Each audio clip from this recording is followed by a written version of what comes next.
आपने हमारे चैनल पे एक वीडियो देखी थी सर्दियों के मौसम की, सूरज साहब के दीदार करवाने की। अभी आप वीडियो देखिए। सुबहान अल्लाह। ये देखिए, गर्मियों के मौसम में सुबह सुबह तुलुए आफताब, सूरज निकलने की वीडियो। सूरज साहब का दीदार जो कि सर्दियों में कैसा होता है कि दिन को भी मेहरबानी फरमा दे तो फरमा दे, और गर्मियों में ये देखिए फजर का वक़्त है। फजर के बाद यानी कि इशराक का वक़्त है।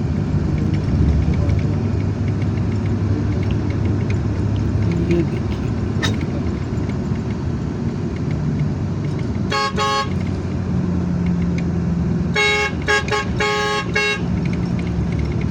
दरख्तों के झरोखे में से